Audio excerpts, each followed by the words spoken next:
Hey everybody, welcome to R&R Woodworking. I'm Randy. Tonight I'm going to show you how to take an 18-inch piece of 1x6 pine, plain old junk pine you got laying in the box over there, and I'm going to show you how to make something extravagant. That's right, it's going to be egg-stravagant.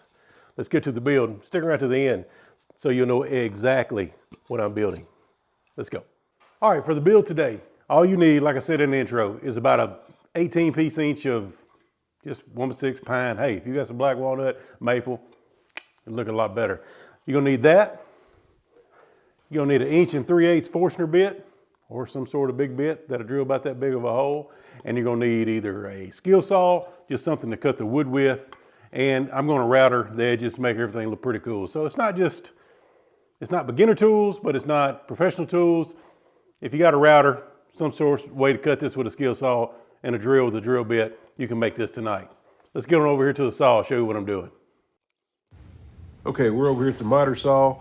What I'm doing here, I'm marking off that 2-inch section that I was talking about. And then we're gonna cut that off.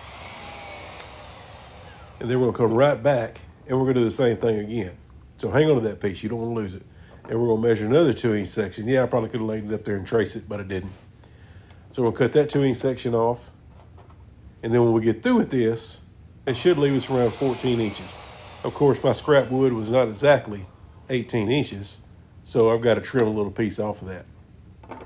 And like I said earlier, this could be done with any kind of scrap wood, but if you got some premium hardwood laying around like black walnut, maple, pecan, any of that, it would look very, very good. So just throw that piece away and hang on to it. Okay, what I cut my board down to, you saw me cut off there, I cut off 2 inches. 2-inch pieces of that 1x6. Hang on to these, we'll need those later. I've cut this right here down to 14 inches.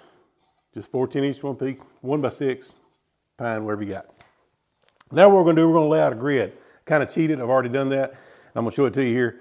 What I did is I come in 1.5 inches right here on both sides. You'll see that line, 1.5 inches.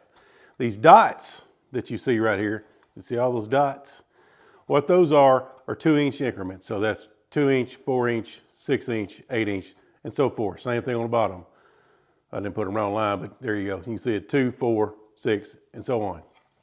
That's where we're gonna drill the hole. You're gonna take this Forstner bit, wherever I left it, laying right over there. You're gonna put that Forstner bit on the 1.5 inch line. Every 2 inches from either end, it don't matter, it's gonna work out right. Every 2 inches. And you're gonna drill a hole all the way through. Little trick here, put something on the back side of this board when you're drilling through so you don't blow out. It will blow out, cause some ugliness on the back of your board. Stick a piece of scrap underneath it when you drill through, be a clean cut. I'm gonna go grab the drill, we're gonna start drilling. All right, that's that scrap right there, the big piece. We're gonna use it as blow up, but I want you to pay attention to this drill right here. I've had this drill now for about 6 months. It's a DeWalt Atomic series, and sometimes it gets hung in reverse, no matter what the switch does, and a good rasp or bang against the table seems to fix it sometimes. Yeah, I know it's not good for it. But I've got to call DeWalt, and they've been very good with their warranty work, so I'm gonna send that in. But there's that 1 3/8" Forstner bit. That's me trying to explain to you that the reverse button hangs up, aggravating. Very, very aggravating. So you can put that on there, and this is where we're gonna drill the 2-inch increments. We put it right on the 1.5 inch line, and then we're gonna do it on the 2-inch dots. We're gonna drill all the way through it. That other board's gonna keep it from blowing out there, as you can see. No blowout, just that easy. We're going to continue to do that for 11 more holes.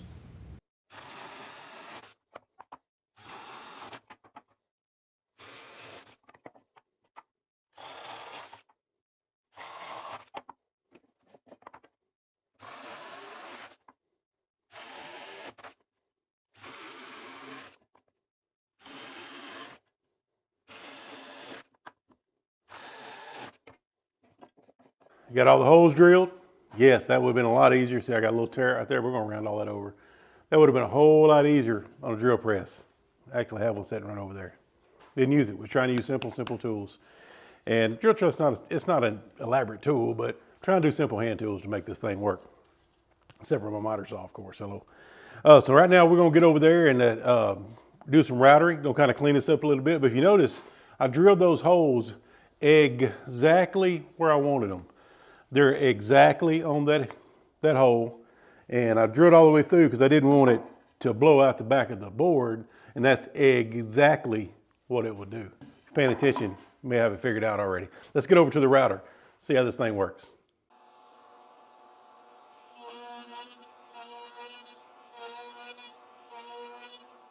We got everything rounded over like we wanted it. Like I said, it's a piece of pine, so it's a little soft. You're gonna see a little tear out, especially on the back side. We'll put that on the bottom. But now the round over is exactly the way I wanted it. It's exactly the way I wanted it. So now remember the little 2-inch pieces that we had? These right here? Yeah, you remember those? We're gonna use those for some little feet. So what we're gonna do is we're gonna attach these to the bottom. Figure out which way I wanna do it. If I wanna do it long ways, I wanna do it that way. Not sure how I wanna do it. I think I may use it like that right there. I think I'm just gonna attach it that way. Mainly because I didn't leave enough room to put it right there without getting in my way. See what I did there? Mistakes happen. But you know what's good about woodworking? Sometimes they're happy mistakes. Because then all we have to do is just put it this way. We'll do exactly what we want. It's kind of starting to come together. I bet you're figuring out exactly what this is by now. But what we're gonna do is attach this. We're gonna use my same little trick. We're gonna use a little wood glue, but we're gonna use a little CA glue to speed up the process. I'm gonna go grab some, we'll glue it together. It was a sunny morning on old McDonald's farm. The chickens were busy doing chicken things, scratching dirt, pecking corn, and pretending they weren't terrified of the scarecrow. Then came him. The rooster turned, eyes wide. Oh no, he's back. Cluck Norris strutted out of the coop like he owned the place, chest puffed, feathers shining, and wearing the kind of confidence you only see in movie trailers.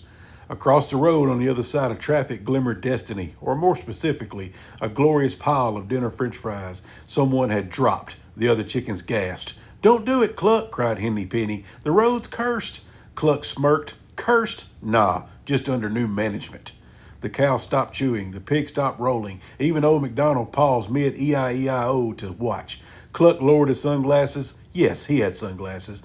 And he stepped up to the edge of the road. A truck roared by, wind blasting his comb sideways. A squirrel cheered from the fence post. Then in one slow motion blink, Cluck sprinted. Feathers flew, tires screeched. Someone yelled, "Is that a chicken?" Halfway across, he slid between two cars, somersaulted over a skateboarder, and landed on the curb like an action hero. Music swelled. The fries were his. He took one slow, dramatic bite. The crowd erupted in clucks and cheers. "Why'd you do it?" shouted a wide-eyed chick. Cluck wiped ketchup from his beak, turned to the camera, because of course there was a camera, and said, "Because legends don't ask why. They ask for extra dipping sauce." And from that day on, whenever a chicken crossed the road, it wasn't a question anymore. It was a tribute to Cluck Norris. Love these glasses. All right, now we've rounded over all the edges. We've made it kind of smooth all the way around. I wanted the flat bottom to be flat, so we rounded it over, made everything kind of smooth to the touch and everything like that. And it's extravagant. If you don't know exactly what I'm building here, that's right.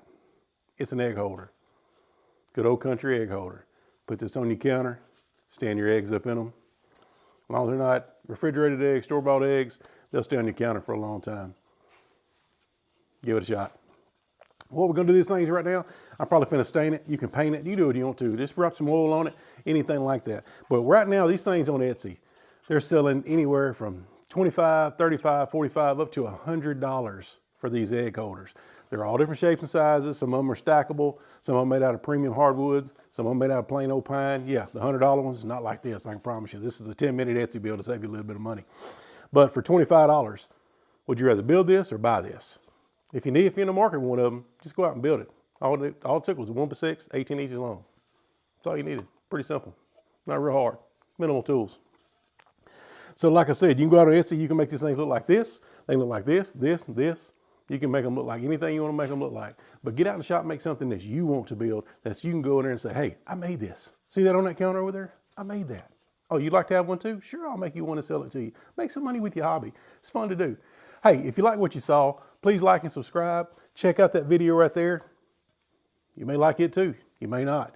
But if you think anything I've done today that was wrong, something else you'd like to see, if you had a question about what I did, drop in the comments. I will answer every one of them, good or bad, that I get. They'll all be answered good, but I'll try to answer every single message that we get. Once again, thank you for watching all of this. And with your help, we can get this channel off the ground. May God bless you.